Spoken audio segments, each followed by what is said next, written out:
Hulk के last episode के अंदर मैंने देखा था कि किस तरह से जनरल थंडरबोल्ट रॉस यानी कि रेड हल्क जो है वो स्टीव रॉजर्स और बैनर के साथ मिलकर काम कर रहे हैं और उसका जो आखिरी मिशन होता है वो बेसिकली रिक की मदद करने के लिए जाता है जो कि एक आइलैंड के ऊपर फंस चुका है और वहां जाकर उसको पता चलता है कि यहाँ पे कुछ अजीब व गरीब कीड़े मकोड़े जो किसकी बॉडी से चिपक चुके हैं और वो उन सबको कंट्रोल करते हुए अमेरिका की तरफ लेकर आ रहे हैं खतरनाक किस्म के मॉन्स्टर्स को। लेकिन इसी बीच हम देखते हैं कि यहाँ पे जो है बैनर इस पहेली को सुलझाने की कोशिश कर रहा होता है और वहीं दूसरी तरफ जो है रिक जोन्स वो उन सारे के सारे मॉन्स्टर्स के बीच गिर जाता है और वो बेहोश हो चुका होता है और थंडरबोल्ट रॉस भी अपनी ह्यूमन वाली फॉर्म के अंदर आ चुके हैं। तो अब आगे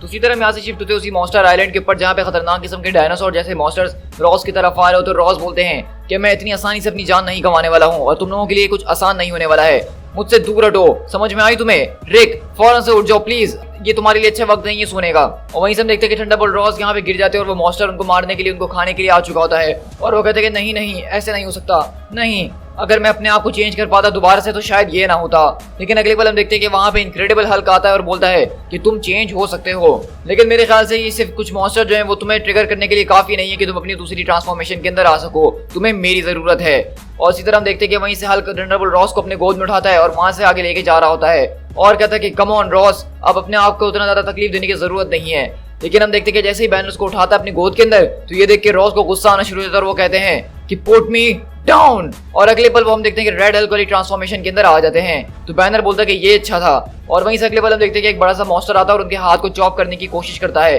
लेकिन रेड हल्क बोलता है कि ये एक बहुत ही बड़ी गलती थी और अगले पल वो उस मॉन्स्टर के मुंह पे एक जबरदस्त किस्म का पंच मार के उसको गिरा डालता है। चलो अब एक खेल खेलते हैं, मैं तुमसे ज्यादा मॉन्स्टर्स को गिरा के दिखाऊंगा और उस पर शर्त लगाते हैं। तो वहीं से रेड हल्क बोलता है कि तुम हमेशा से शर्त लगाना चाहते हो ना इस बात के ऊपर कि स्ट्रॉन्गेस्ट कौन है इन सब के अंदर से। और इसी तरह देखते हैं कि रेड हल्क वहां पे उन सबको मारना शुरू करता है तो वो मॉन्स्टर्स वहां से पलट के पीछे भागना शुरू हो जाते हैं। तो रेड हल्क बोलता है कि क्या हुआ, बस इतना ही दम तो तुम मॉन्स्टर्स के अंदर। तो वहीं से हल्क बोलता है कि कोई भी जानवर एक खाने के लिए इतनी ज्यादा फाइट नहीं करता है जब उसको वो खाना भी ना मिल रहा हो। और वहीं हम अगले पल देखते हैं कि वो दोनों जो है वहां पे रिक की तरफ आते हैं जो कि यहाँ पे बेहोश पड़ा होता है उस पूरे के खतरनाक किस्म के लिक्विड एसिड जैसी चीज की वजह से। तो वहीं से रेड हल्क बताता है कि ये चीज जो ये बहुत ही अजीब और गरीब चीज है, इस चीज के जरिए उसका पूरा का पूरा नर्वस सिस्टम डाउन हो चुका है। तो वहीं से हल्क बताता है कि रिक काफी ज्यादा टफ है लेकिन हमें दोनों को मिलकर जो है उस सेंटर ऑफ वोल्केनो तक पहुंचना होगा क्योंकि बैनर ने ये बताया कि उस वोल्केनो के अंदर से इन सारी की सारी चीजों को कंट्रोल किया जा रहा है, वो जो कुछ भी चीज है जिसके जरिए सब कुछ हो रहा है वो उस वोल्केनो के अंदर ही है। तो इसी तरह हम देखते हैं कि वहां पे रेड हल्क जो है रिक को अपने कंधों पे उठाता है और कहता है तो अगर ऐसी बात है तो हमें फौरन उसकी तरफ जाना चाहिए। और इसी तरह हम देखते हैं कि हल्क और रेड हल्क दोनों वहां पे उस वोल्केनो की तरफ आगे बढ़ रहे होते हैं और यहाँ पे कुछ मॉन्स्टर्स उनको रोकने की कोशिश भी कर रहे होते हैं। और इसी तरह हम देखते हैं कि आगे जब वो उड़ते हुए जा रहे होते हैं छलांग मारते हुए तो उनके सामने दो बर्ड्स आ जाते हैं जो कि अपने अंदर से आग उगल रहे होते हैं और वो दोनों हल्क को काफी बुरी तरीके से मारते भी हैं। लेकिन हम देखते हैं कि यहाँ पे हल्क और रेड हल्क बिल्कुल भी पीछे नहीं हट रहे हैं और वो दोनों काफी स्ट्रॉन्ग मेंबर्स हैं और वो उनसे निपटे मारते यहाँ तक पहुंचते हैं। वहीं से हम देखते हैं कि वो दोनों बर्ड्स को चकमा देते हैं और रेड हल्क बोलता है कि चलो अच्छी बात है, एक को तो हमने दूर भगा दिया लेकिन एक जो है वो हमारे पास आ सकता है, अभी हमारे पास यही मौका यहाँ से घुसने के लिए। तो कहता है कि वेल हम दोनों में से जो भी यहाँ पे बच पाएगा वो वोल्केनो के अंदर घुसेगा और उसको स्मैश करने की कोशिश करेगा। तो वहीं से रेड हल्क बोलता है कि अगर मेरे पास वो एनर्जी एब्जॉर्ब करने वाली पावर मौजूद होती तो मैं उनके करीब जाके उनकी पावर को खींच लेता, लेकिन बैनर ने मुझसे वो ऑप्शन छीन लिया। लेकिन वहीं से हल्क बोलता है कि बैनर ने झूठ बोला है, तुम वो अभी भी कर सकते हो। तो रेड हल्क बोलता है कि क्या मतलब, तुम मुझे सरप्राइज करने की कोशिश कर रहे हो? बैनर तुम कभी नहीं सुधरोगे, तुम हमेशा ही झूठ बोलते आओगे। ए बर्ड तुम जरा मेरी तरफ आओ। और इसी तरह हम देखते हैं कि वहां पे रेड हल्क उस बर्ड के ऊपर कूदता है और बेसिकली जो एनर्जी उसको ब्लास्ट उसको मार रहा होता है वो आग का। अब रेड हल्क को पता चल गया कि उसके पास उसकी पावर्स मौजूद है और बैनर ने उससे झूठ बोला था। तो रेड हल्क वापसी जो है उसकी सारी की सारी एनर्जी को अपने अंदर एब्जॉर्ब करता है और स्ट्रॉन्ग होते हुए उस बर्ड को गिरा डालता है। तो वहीं से हल्क उसकी तरफ देखते हुए बोलता है कि अगर ये चीज काम करती है तो ये काम करती है। लेकिन वहीं से अगले पल हम देखते हैं कि रिक होश के अंदर आता है और कहता है क्या उसने उस बर्ड को रोक दिया है, क्योंकि मैं उस बर्ड से बिल्कुल भी लड़ना नहीं चाहता हूँ। तो वहीं से हल्क बोलते हैं कि रिक क्या तुम ठीक हो? हाँ, अगर तुम्हारे ओके की डेफिनेशन यही है तो मैं बिल्कुल ठीक हूँ। वहीं से हल्क बोलता है कि जरा इसकी प्लेट्स की तरफ तो देखो कि किस तरह से इसके आर्बर को चीरते हुए अंदर तक पहुंच चुकी हैं। अब हमें जो है वहां पे घुस के सबको खत्म करना होगा और तुम्हें चुपचाप यहाँ पे लेटे रहना होगा। तो रिक बोलता है कि हाँ, तुम तो ऐसे बोलो जैसे मेरे पास इसके अलावा कोई और चॉइस भी है। तो वहीं से रेड हल्क उसको पंच मारते हुए बोलता है पहाड़ को कि इसके जरिए या तो ये पूरा का पूरा पहाड़ जो इरप्ट हो जाएगा और एक वोल्केनो निकल आएगा या फिर हमें जो है मोडोक की मशीनें मिलने वाली हैं। और अगले बार हम देखते हैं कि जैसे ही वो पंच मारते हुए अंदर घुसते हैं तो वहां पे उनको मोडोक की मशीनें मिल जाती हैं, क्योंकि मोडोक ने अपना पूरा का पूरा बेस यहीं पे बनाया हुआ था जिसके अंदर अलग अलग दिमाग मौजूद है जिनको कंप्यूटर की तरह इस्तेमाल कर रहे हैं साइंटिस्ट और वो सारी की सारी चीजें कर रहे हैं जिसकी वजह से ये स्कॉर्च्ड अर्थ वाला जो है प्रोग्राम चल रहा था। तो वहीं से रेड हल्क बोलता है कि लगता है कि अब हमें जो इनके प्रोसेसिंग पावर्स को कंप्लीट करते हुए बर्बाद करना होगा और इनके सुपर कंप्यूटर जो कि स्कॉर्च एर्थ को चला रहे हैं उनको रोकना होगा। लेकिन अगर बैनर यहाँ पे होता तो वही इसको शट डाउन कर सकता था इनके सिस्टम को हैक करते हुए, लेकिन वो तो यहाँ पे नहीं है, तो अब हम क्या करें। तो वहीं से हम देखते हैं कि वो साइंटिस्ट उनके ऊपर अटैक करना शुरू करते हैं। तो हल्क बोलता है अगर बैनर अपना काम पूरा नहीं कर सकता तो रहने दो, हम इसको हल्क के तरीके से ही शट डाउन करेंगे।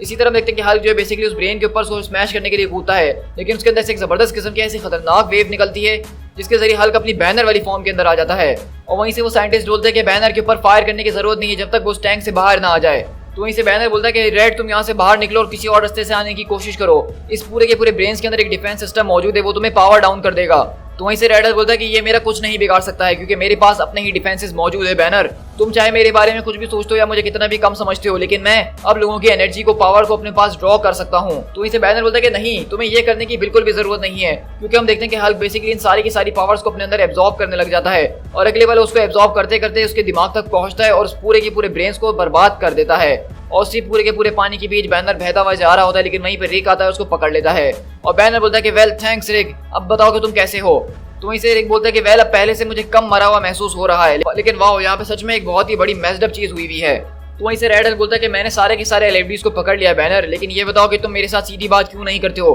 तुम्हें हमेशा से मेरे साथ घुमा फिराने की बातें करने का क्या शौक है। तो बैनर बोलता है कि अगर मैं तुम्हें यह ना कहता कि मैंने तुम्हारे ऊपर ऑपरेट नहीं करा है तो तुम मेरी बात का कभी भी कोई विश्वास नहीं करते। तो रेड हल्क बोलता है क्या मतलब, तुमने मेरे पर कोई सर्जरी नहीं करी है, मैं एक फिजिसिस्ट हूँ, मैं कोई ब्रेन सर्जन नहीं हूँ और जो काम मोडोक ने करा है मैं उसको अंडू नहीं कर सकता हूँ। और अगर मैंने मोडोक के काम को अंडू करने की कोशिश की होती तो शायद मैं तुम्हारी कंडीशन को और वर्स बना देता, लेकिन मैं हर चीज के बारे में झूठ नहीं बोल रहा था, क्योंकि जब हम लोग हल्क आउट होते हैं तो हमारे अंदर से एम्बिएंट गामा एनर्जी निकल रही होती है जो कि हमारे लिए नुकसानदेह है, क्योंकि ये हमें जो सारा का सारा मास मिलता है इसकी कोई ना कोई कीमत तो जरूर होगी। तो वहीं से बैनर बोलता है कि देखो तुम्हारे और हमारे बीच में डिफरेंस ये है कि तुम जो हो किसी भी लिविंग थिंग के अंदर से उसकी पावर्स को खींच सकते हो सर्टेन लिमिट के ऊपर, लेकिन जैसा कि हर बैटरी की कोई ना कोई लिमिट होती है और जब उसकी लिमिट पहुंच जाएगी तो वो ओवर रीचिंग होना शुरू हो जाएगी और तुम्हारे बॉडी के जो सेल्स हैं वो एक एक करके जलना शुरू हो जाएंगे। तो रेड हल्क बोलता है कि इसका क्या मतलब है, मुझे आसान लफ्जों में समझाओगे।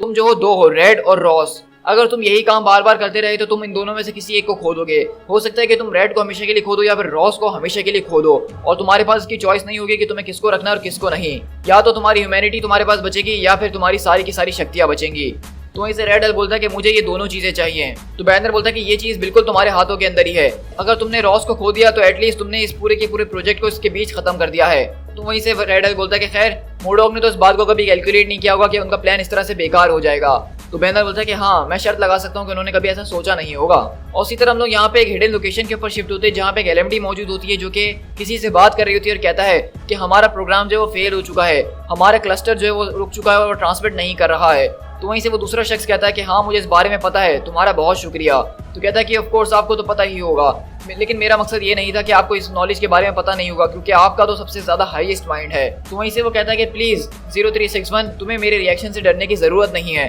मैं तुम्हें दूसरे एलएमडीज की तरह टर्मिनेट नहीं करने वाला हूँ, मैं अपने प्रीडिसेसर्स की तरह नहीं हूँ जो कि पहले कभी हुआ करते थे। ये बात तुम्हारे और मेरे बीच रहनी चाहिए, और अगर वैसे तुम्हारे मेरे और दूसरे एलएमडीज के दरमियान ये बात रहे तो मेरे ख्याल से जो हमने पहले सोचा हुआ वो कुछ ज्यादा ही ओवर कंपेंसेशन था। वो जो है कोई किलर नहीं था, अपनी ओरिजिनल फॉर्म के अंदर तो बिल्कुल भी नहीं। डिस्पाइट उसकी जो फॉर्मेशन के जरिए उसको एक हायर लाइफ स्टेट जरूर मिल गया था, लेकिन फिर भी वो एक किलर नहीं बना था जो कि वो हमेशा से बनना चाहता था। क्या मैं ठीक कह रहा हूँ? मतलब उसने कभी भी वो काम नहीं करे थे जो कि उसके नाम के मुताबिक उसको करने चाहिए थे, जिसका नाम ही mental organism designed only for killing था। उसने कभी इतने ज्यादा लोगों की जान नहीं ली जितना उसका नाम उसको सजेस्ट करता है। और उसी तरह हम देखते हैं कि यहाँ पे हम लोग एक लोकेशन के अंदर शिफ्ट होते हैं जहाँ पे और भी एलएमडीज मौजूद हैं जो कि किसी चीज के ऊपर एक्सपेरिमेंट कर रहे हैं, और वो एलएमडी बोलती है कि ब्लड और नर्व जो है वो बिल्कुल सही तरीके से काम कर रहे हैं और कनेक्शन के लिए बिल्कुल तैयार हैं। तो वो कहता है कि तुम्हारा बहुत शुक्रिया 0442, और वो कहता है कि वैसे हम सब इस बात को कहीं ना कहीं जानते थे कि वो भी इस बात को अंडरस्टैंड कर चुका था, इसलिए उसने ये सब कुछ करा ताकि हम लोग अपने अगले नेक्स्ट स्टेप की तरफ आ चुके हैं और इस ग्रेट डे पे पहुंच सकें। और इसी तरह हम देखते हैं कि बेसिकली वहाँ पे वो जो एलएमडीज हैं वो किसी किस्म के बहुत बड़े दिमाग के ऊपर जो है एक तरह का एक्सपेरिमेंट कर रही हैं, और वो एक्सपेरिमेंट करते करते यहाँ पे अलग किस्म की बॉडी बना रहे हैं। और हम देखते हैं कि दरअसल वो एलएमडीज यहाँ पे किसी को तैयार कर रहे होते हैं, और वो कहता है कि सीक्वेंस जो है वो कंप्लीट हो चुका है हाईएस्ट माइंड, क्या ये प्रोसीजर सक्सेसफुल हुआ है? तो वहीं से एक आदमी बोलता है कि ऑफ कोर्स ये जो है सक्सेसफुल हुआ है, क्योंकि हमारे प्रोग्राम के अंदर गलती की तो कोई जगह ही नहीं थी। तुम जाके दूसरे रोबोट्स के साथ उनको जाके रीजॉइन कर लो, जब तक मैं इस दुनिया को जाके एक्सपीरियंस करता हूँ एक नए नजरिए से। तो वो LMD कहता है कि वैसे तो 26 आवर्स की रिकवरी पीरियड जो है वो बहुत ज़्यादा रिकमेंड किया जाता है, लेकिन आपके कमांड के ऊपर हम कोई सवाल नहीं कर सकते हैं। तो वहीं से वो कहता है कि 0737, जैसा कि मैंने 0361 से कहा कि तुम्हें जो है मुझसे डरने की बिल्कुल भी जरूरत नहीं, मुझे तुम लोगों की किसी बात का कोई बुरा नहीं लगता है। और वैसे भी मैंने इस बॉडी को डिज़ाइन करा है बहुत ही ज़्यादा कम नर्व्स के साथ, इसके अंदर कोई फीलिंग्स नहीं है, इसको कोई पेन महसूस नहीं होगा अपने पिछले वाले मॉडल की तरह। वो जो था वो एक बहुत ही ग्रेट ऑर्गेनिज्म था, लेकिन इस जैसा इतना ज्यादा ग्रेट नहीं था। उसने अपनी फुल एक्सटेंट को आजमा के देख लिया और बात को कहीं ना कहीं जानते जरूर थे कि हल्स के दरमियान उसका फॉल जरूर होगा। उसने जो है डिस्ट्रक्शन इस पूरी की पूरी दुनिया के अंदर फैला दी अपने सो कॉल्ड प्रोग्राम, जिसको उसने नाम दिया था स्कॉर्च्ड अर्थ के जरिए। उसने अपने एनिमीज से बदला लिया, उनको फेस भी करा और बताया भी ऑफ कोर्स कि वो कितना ज्यादा जबरदस्त किस्म का खतरनाक एक सुपर विलन है जो कि इस दुनिया को डिस्ट्रॉय करने के काबिल है। लेकिन इवेंचुअली उसकी भी हार हो गई। क्या मैंने ठीक कहा? वेल, ये सारी की सारी चीजें जो है एक डिस्ट्रैक्शन फैलाने के लिए करनी ही पड़ती है ताकि लोगों का ध्यान यहाँ से दूर हो जाए, क्योंकि ये एक एक्ट ऑफ क्रिएशन है। क्योंकि इस प्रोसेस के जरिए हम जो है उस बीइंग जिसको मोडोक कहा जाता है उसके जबरदस्त किस्म के और सबसे ज्यादा इफेक्टिव ट्रेड्स को जो है इसके अंदर मिला रहे हैं। अब ये कोई लैब एक्सपेरिमेंट नहीं हो रहा है एक ऐसे शख्स के ऊपर जिसके विल के खिलाफ उसके ऊपर एक्सपेरिमेंट करके उसको कुछ पावर्स दे दी गई थी, उसको खतरनाक इंसान बना दिया गया था, बल्कि अब ये एक ऐसे बीइंग को तैयार किया जा रहा है जो कि अपनी मर्जी से ही अपने ऊपर एक्सपेरिमेंट करवा रहा है और अपने आप को एक अलग लेवल के ऊपर ले जाना चाहता है, जिसने अपनी अगली जिंदगी का इंतजाम खुद से करके रखा हुआ था और वो दोबारा से रीबॉर्न हो रहा है। इस दुनिया और इस एज का अब तक का सबसे ज्यादा ग्रेटेस्ट माइंड जो कि आज हमने प्रोड्यूस किया है, मोडोक सुपीरियर हैज राइजन। और इसी तरह देखते हैं कि बेसिकली यहाँ पे मोडोक ने अपना ही एक वर्जन बना लिया है, यानी कि मोडोक वापसी लौट कर आ चुका है और वो अपने LMDs का इस्तेमाल कर रहा था। और उसने ये सारा का सारा प्लान किया हुआ था पहले से कि अगर कभी मोडोक हार जाएगा तो उसका डुप्लीकेट या उसका जैसा दूसरा शख्स कौन बनेगा। और अब मोडोक अपनी एक सुपीरियर फॉर्म के अंदर आ चुका है जो कि बहुत ही ज्यादा अलग लग रहा है। लेकिन इसी के बाद हम अपनी वॉचर वाली स्टोरी के ऊपर कंटिन्यू करते हैं, जहाँ पे हम देख सकते हैं कि यहाँ पे वॉचर जो है ये अलग अलग चीजों को देख रहे हैं कहीं बहुत दूर। और जैसा कि हमने लास्ट एपिसोड के अंदर अपने वॉचर की स्टोरी को देखा था, जहाँ पे ओआटू द वॉचर अपनी अर्थ को छोड़ के कहीं घूम गया है और वहाँ पे दूसरे एक वॉचर को जो उसके पीछे भेजा गया ताकि वो देख सके कि वो क्या कर रहा है। और हम देखते हैं कि ओआटू द वॉचर यहाँ पे द रेड होल ऑफ गार्गला के ऊपर मौजूद है और उसके चारों तरफ कुछ लाशें बिछी हुई हैं। तो वहीं से वो लेडी जो उसके पीछा करते हुए यहाँ पे आई है वो पूछती है, ओआटू आखिरकार तुमने अपने अर्थ का वेंटेज पॉइंट क्यों छोड़ दिया और तुम रेड होल ऑफ गार्गला के अंदर क्या कर रहे हो और आखिरकार तुम्हारे यहाँ होने का क्या मकसद है और ये डेड बीइंग्स यहाँ पे क्या कर रही हैं। तो वहीं से ओआटू बोलता है कि उरावो तुम्हें यहाँ पे कभी भी नहीं आना चाहिए था। और वो बताती है बॉडी दरअसल उन एस्ट्रोनॉट्स की हैं जिन्होंने अपनी जिंदगी की सबसे लंबी जर्नी के ऊपर निकले थे उस जगह के लिए जहाँ पे कोई जिंदा नहीं रह सकता है। जैसे कि तुम देख ही सकती हो कि ये रेड होल कितना खतरनाक है और ये हमारे ऊपर भी इतना खतरनाक इफेक्ट कर रहा है। ये जो है हमें अपने अंदर खींचने की कोशिश कर रहा है और हमारे अंदर से हमारी लाइफ एनर्जी को, लाइफ फॉर्म्स को खींचने की कोशिश कर रहा है। इन ट्रैवलर्स के पास, ये ट्रैवलर जो यहाँ पे कुछ अचीव करने के लिए आए थे अपने गोल्स को, उनको ना पता चला कि इनकी लाशों के जरिए ये कॉस्मिक इंजन जो है उसने इनकी जिंदगियों को एक फ्यूल की तरह इस्तेमाल करा है। वो शख्स जिसका नाम मेरेलिक है उसने इस बात की कसम खाई थी कि वो अपनी रेस के बर्बाद होने का बदला जरूर लेगा। उसकी लोगों को ये लगता था कि अगर ये इस होल को कुछ कुर्बानियां देंगे, कुछ सेक्रीफाइस देंगे तो ये होल उनके पूरे के पूरे सोलार सिस्टम को बख्श देगा और उनको ना मारेगा। लेकिन हर कोई जो है वो इतनी नोबल नहीं होती है और ये जो शख्स तुम देख रहे हो ये उसी के नक्शे कदम को फॉलो करते हुए यहाँ पे पहुंचा था इन सबको मारने के लिए। लेकिन ये बहुत ही ज्यादा क्लोज था, तकरीबन 726 ईयर्स अर्ली वो यहाँ पे पहुंच चुका था एक नेक्स्ट इनकारनेशन के लिए जो कि आज के दिन जनरेट हो रही है। तो उरावो बोलती इसका मतलब ये सच है बात है कि ये होल अभी भी बिल्ड हो रहा है। तो ओआटू बोलता है कि हाँ तुम सही कह रही हो कि ये होल अभी भी बिल्ड हो रहा है, लेकिन अगर इसकी हिस्ट्री की बात की जाए तो उसको काफी बार बदला गया है और उसको एक लेजेंड और फिक्शन माना जाता है। क्या तुम इस होल के बारे में कुछ जानती हो उरावो? तुमने इसके बारे में क्या सुना है? तो उरावो बताती है कि मैंने तो इसके बारे में ये सुना है कि यहाँ पे 2 वास्ट सिविलाइजेशंस रहा करती थी जो कि बहुत ही ज्यादा पुरानी हुआ करती थी, इस गार्गेला से भी जितनी, जो कि बहुत ज्यादा पुरानी हुआ करती थी, तकरीबन जितनी पुरानी हमारी रेस है, जिसमें से एक गार्गेलियंस हुआ करते थे और उसमें से और दूसरे कायरेट्स हुआ करते थे जो कि एक दूसरे से हमेशा वॉर के ऊपर रहते थे। और बहुत ही ज्यादा लंबी जंग के बाद कायरेट जो है वो गिर गए थे और उनकी डिस्प्रेशन के अंदर उन्होंने एक ऐसे वेपन को अप्रूव कर दिया जिसके बारे में किसी ने आज तक नहीं सोचा था। उन्होंने जो है अपने खुद के प्लेनेट को इम्प्लोड कर दिया और उसके जरिए उन्होंने अपने प्लेनेट को डिस्ट्रक्ट करके एक खतरनाक किस्म का रेड होल बना दिया। ये रेड होल उन्होंने इसलिए बनाया क्योंकि जब वो तो हार रहे थे तो उन्होंने ये सोचा कि हम तो मर रहे हैं, अपने साथ साथ हम अपने दुश्मन को भी खत्म करते हुए मरेंगे। लेकिन एक्सेप्ट उन लोगों को इस बारे में नहीं पता था कि ये होल जो है सिर्फ लाइफ फोर्स को अपने अंदर खींचता है और ये उस लाइफ फोर्स को अपने अंदर खींचता है, कंबाइन करता है और दोबारा से रिकंस्ट्रक्ट करते हुए अपनी लिमिट के ऊपर पहुंचता है। लेकिन उनको इस बारे में नहीं पता था कि इस होल के जरिए जो ये सारी की सारी लाइफ फोर्स खींच रहा है उसके जरिए खतरनाक किस्म की बीइंग पैदा हो रही है जिसका नाम ओमेजिक्स है और वो इसके जरिए इजेक्ट करेगा। और ओमेगिक्स का काम यही होगा कि जो उनकी टारगेट स्पीसीज थी वो उनका इस पूरी की पूरी क्रिएशन के अंदर पता लगाएगा, उनको ढूंढने की कोशिश करेगा और वो जहाँ कहीं भी मौजूद होंगे वो उनको बर्बाद कर देगा। इस लिविंग वेपन से बचने का कोई और तरीका नहीं था। ये उस स्पीसीज के हर एक ऑफ स्प्रिंग को ढूंढ निकालेगा और उसको जान से मार डालेगा जब तक इस पूरी की पूरी यूनिवर्स से उस स्पीसीज का नाम और निशान खत्म ना हो जाए। लेकिन गार्गेलेंस जो थे उन्होंने इस पूरी की पूरी चीज को बर्बाद कर दिया था, लेकिन उन्होंने फिर भी एक आखिरी चीज मैनेज कर ली।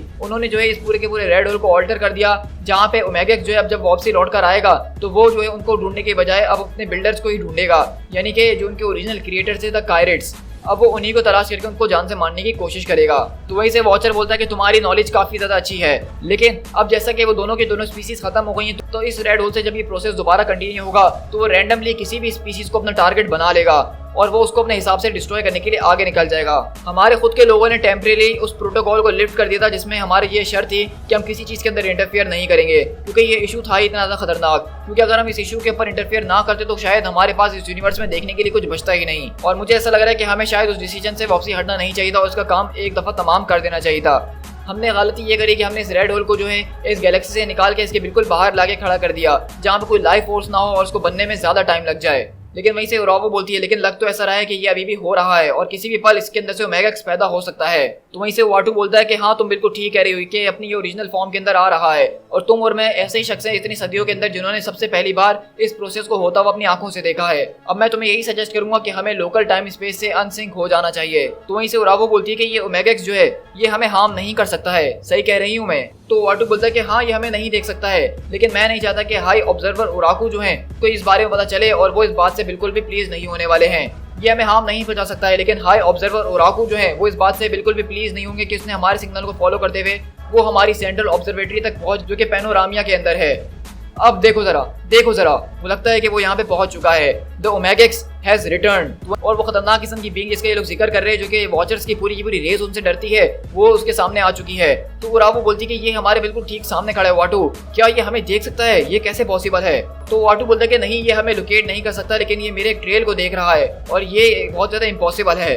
तो उरावो बोलती है कि लगता है कि वो तुम्हारे उस लाइफ सिग्नेचर को डिटेक्ट कर रहा है जो कि तुमसे जुड़ा हुआ है वाटू। तो वहीं से वाटू बोलता है ओह ऑफ कोर्स अब मुझे याद आया, बल्कि ये मुझे जो है सेंस नहीं कर रहा है बल्कि ये उस शख्स को सेंस कर रहा है जिसने मुझसे फिजिकल कांटेक्ट बनाने की कोशिश करी थी और ये जो है अब उसके प्लेनेट को ढूंढने की तलाश कर रहा है। और हम देख रहे हैं कि यहाँ पे वाटू दरअसल किसी और का नहीं बल्कि रेड हेल का जिक्र कर रहा है। वाटू द वॉचर के मुंह पे पंच मारा था और ये पूरे के पूरे कॉमिक्स की हिस्ट्री में पहली बार हुआ था कि वाटू से किसी ने फिजिकल कांटेक्ट करा था। तो हम देख रहे हैं कि क्योंकि वाटू के ऊपर रेड हेल की एक परछाई रह गई, एक ट्रेल रह गया है, तो इस ओमेगेक्स ने जो है रेड हेल की परछाई को पकड़ लिया है और वो इसी का पीछा करते करते अर्थ की तरफ जा रहा है। तो वहीं से उरावो बोलती है इसका मतलब तो ये है कि ये अर्थ की तरफ जा रहा है जहाँ पे वो रेड हेल की तलाश करेगा। तो वहीं से वाटू बोलता है कि हाँ ये तो बहुत ही ज्यादा अनफॉर्चुनेट हुआ। दी एंड। सो गाइस अभी हमारी हल की सीरीज का बेसिकली यहाँ पे आज एंड हो जाता है, जो कि स्कॉच्ड अर्थ का पूरा स्टोरी आर्क था वो खत्म होता है। लेकिन आपने देखा कि जैसे कि हमारी ये स्टोरी चल रही थी तो उसके बीच में हमारे पास एंड के लास्ट के 2 इश्यूज के अंदर हमारे पास एक और स्टोरी मौजूद थी जो कि वॉचर के पर्सपेक्टिव से दिखाई जा रही थी, जहाँ पे बेसिकली हमें अब आने वाले खतरे के बारे में बताया जा रहा है जो कि खतरनाक किस्म की बीइंग ओमेगेक्स है जो कि अब रेड हेल का पीछा करते हुए अर्थ के ऊपर आएगी। तो ये सीरीज मुझे काफी ज्यादा पसंद इस वजह से आई थी क्योंकि इसके अंदर हमने थंडरबोल्ट रॉस को जो है एक विलन से एक एंटी हीरो के अंदर बदलते हुए देखा। उनका जो स्टीव रॉजर्स और बैनर के साथ रिलेशन चल रहा है, थॉर के साथ फाइट, आयरन मैन के साथ जो फाइट हुई है वो काफी ज्यादा मजेदार लगी है और इसीलिए मुझे ये स्टोरी काफी ज्यादा पसंद आई है। सो गाइस आई होप कि आपको भी ये वीडियो काफी ज्यादा पसंद आई होगी और अगर आपको ये सीरीज अच्छी लगी है तो वीडियो को लाइक करना, कमेंट करना और अपने दोस्तों के साथ शेयर करना बिल्कुल भी मत भूलिएगा। और अगर आप इस तरह का ऑसम कंटेंट मेरे चैनल पे एंजॉय करना चाहते हैं तो मेरे चैनल को फौरन से सब्सक्राइब कर लीजिए। अब इसके बाद जो है हम लोग एक वुल्वरीन की सीरीज को स्टार्ट करने जा रहे हैं जो कि काफी लंबी सीरीज है और आपको उसके अंदर बहुत ज्यादा मजा आने वाला है। तो अगर आप किसी भी वीडियो को मिस नहीं करना चाहते हैं तो बेल आइकन फौरन दबा दीजिए ताकि जब भी मैं वीडियो अपलोड करूँ तो उसका नोटिफिकेशन आपको फौरन मिल जाए। So guys this is Speed Tiger, मिलते हैं एक और कॉमिक बुक सीरीज के साथ। Till then thank you so much.